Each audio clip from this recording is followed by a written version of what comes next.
નીચાની શરૂઆત હું L&T ફાઇનાન્સથી કરીશ તો ખાસ કરીને યુબીએસસી તરફથી એક પોઝિટિવ રિપોર્ટ્સ અહીંયા કહી શકાય આવતો આપણને જોવા મળ્યો છે. તેમને રેટિંગ ડાઉનગ્રેડથી ન્યુટ્રલ કર્યા છે. લક્ષ્યાંક પણ તેમને વધારીને ₹210 પ્રતિ શેર કર્યા છે. તેમનું માનવું છે કે રિસ્ક રિવોર્ડ જે છે અહીંયા હવે સંતુલન ત્યાં જોવા મળી રહ્યું છે. એટલું જ નહીં, કંપની 3 મહિનામાં લગભગ 39% શેર્સ અહીંયા આપણને દોડતો જોવા મળ્યો છે અને MFI સહિત બીજા જેટલા પણ કારોબાર છે તેમાં પણ એક સારો એવો સુધારો જોવા મળ્યો છે. કંપનીના માર્જિન જે છે તે રેન્જ બાઉન્ડ પણ રહેવાની તેઓ અહીંયા અપેક્ષા રાખી રહ્યા છે અને ખાસ કરીને ROE છે તેમાં પણ એક સુધારો આવવાની તેઓ અપેક્ષા રાખી રહ્યા છે. બીજી તરફ અગર નજર કરશું એ છે કાઉન્ટર સુપ્રીમ ઇન્ડસ્ટ્રીઝ. અહીંયા જેફરીઝ તરફથી આપણને પોઝિટિવ રિપોર્ટ આવતો જોવા મળ્યો છે. તેમને બાય રેટિંગ્સ આપ્યા છે. ટાર્ગેટ વધારીને ₹5,150 પ્રતિ શેર કર્યા છે. તેમનું માનવું છે કે એક મહિનામાં 20%થી વધુ આ કાઉન્ટર આપણને દોડતા જોવા મળ્યું છે. ખાસ કરીને PVC કિંમતોની જે સ્થિરતા આવી છે તેનો સપોર્ટ અહીંયા જોવા મળ્યો છે અને લગભગ 15 વર્ષના નીચલા સ્તર પર PVCની કિંમત પણ જોવા મળી છે. ત્યારબાદ AB ફેશન પર નજર કરશું. જેફરીઝ તરફથી આપણને બાય રિપોર્ટ્સ આવતો જોવા મળ્યો છે મેનેજમેન્ટની મીટ બાદ અને તેમને ટાર્ગેટ જે છે તેમને ₹100 પ્રતિ શેર કર્યા છે.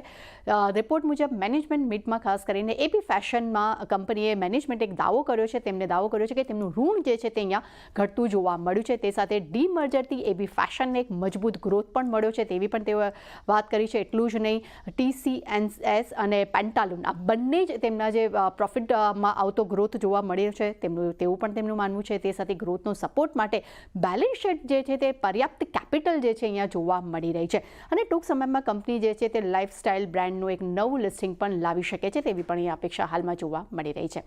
ત્યારબાદ કોફર્સ પર નજર કરશું. એ જેફરીઝ તરફથી પણ આપણને બાય રેટિંગ્સનો રિપોર્ટ જોવા મળ્યો છે. ટાર્ગેટ તેમને ₹1,800 પ્રતિ શેર કર્યા છે. તેમના રિપોર્ટ મુજબ માંગના વલણોમાં એકંદરે એક નરમાશ જોવા મળી છે, પરંતુ સામે એપરલ, પેઇન્ટ્સ અને ખાસ કરીને કંપનીના સ્ટેપલ્સ જે છે તેમાં એક સાવચેતીભર્યું વલણની પણ તેમને વાત કરી છે. પરંતુ ખાસ કરીને જ્વેલરી અને નાયકા જેવા સેગમેન્ટમાં પણ ગતિ અહીંયા વધતી જોવા મળી રહી છે. પરંતુ મેનેજમેન્ટ FY26માં રિકવરીનો વિશ્વાસ તેઓ અહીંયા રાખી રહ્યા છે. ત્યારબાદ ડોક્ટર રેડ્ડીઝ પર કોટકના રિપોર્ટ પર નજર કરશું. રિડ્યુસ રેટિંગ અહીંયા જોવા મળ્યા છે. લક્ષ્યાંક તેમને ₹1,250 પ્રતિ શેર કર્યા છે.